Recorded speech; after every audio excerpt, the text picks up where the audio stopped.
You're doing all the right things, but your life still looks the same. Here's why. Progress isn't a straight line, it's like a rubber band. Every workout you do, every book you read, every good decision you make, you're pulling yourself forward. You're creating tensions between who you are and who you want to be. But here's where most people screw it up. They pull, then stop. They think they have earned a break, so they let go. And when you let go, the rubber starts pulling you back. Not all the way, but far enough to wipe out months of effort. That's the reality. Progress doesn't freeze when you stop, it reverses. People think standing still means staying the same, but it doesn't. If you're not moving forwards, you're definitely moving backwards. This happens because of a law called law of accumulation. This law states that everything counts, every meal, every book you read, every word you say, every choice you make. Most people think that only the highlight reel stuff matters. The flashy gym photos, the podcast, the grind, but the junk food counts too. The gossip counts too. The scrolling counts. It's all being tailed.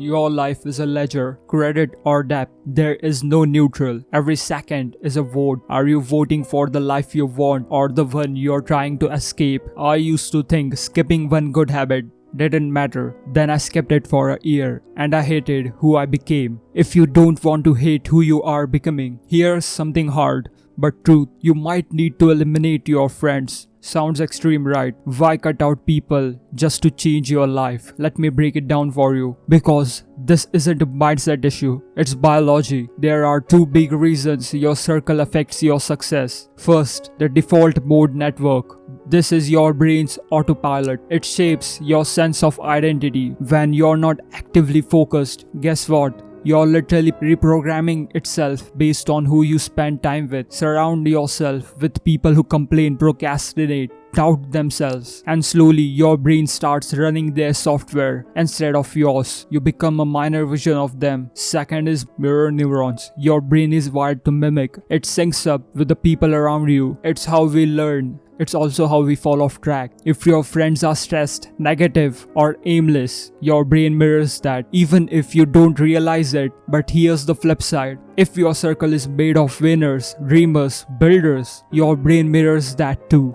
That's why being around driven people lights a fire inside you. It's not just motivation, it's cold contagion. Your brain starts chasing what it sees other people are chasing. So if you're feeling stuck, unmotivated, like your ambitions are gone cold, it might be your fault. It might be your environment. I know it's hard to cut off friends you've known for years. It feels cold. I had to walk away from a lot of people for the exact reason. They were always talking about the same average, small-minded things. It was like being stuck on repeat. Now I only have one real friend, my best friend, and we push each other to level up in every single way. If your friends aren't doing that for you, remember this: you can't grow if you're dragging dead weights. Even if you understand the law of accumulation, even if you have cut toxic friends, even if you're doing everything right, none of it will matter if you're climbing fast but you're climbing the wrong mountain. And that's the part no one's talking about. Because if that's true, then you are the problem, not your friends, not your routine. You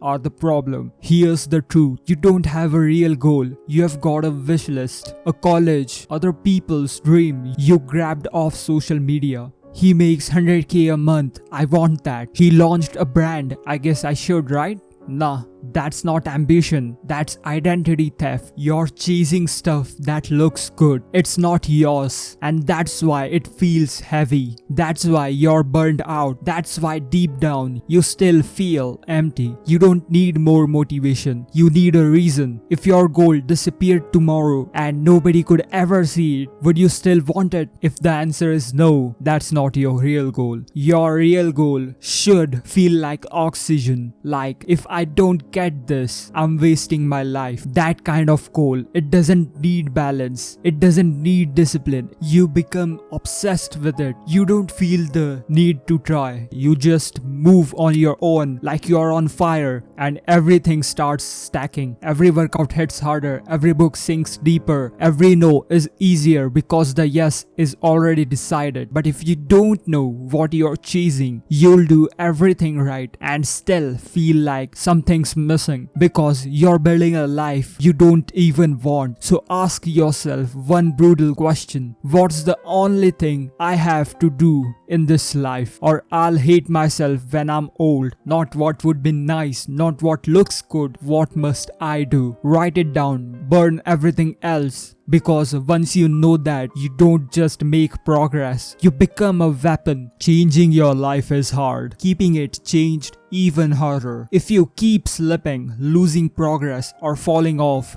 you don't need more tips. You need systems. Click on this next video to learn the exact steps I used to finally build real discipline and make it stick.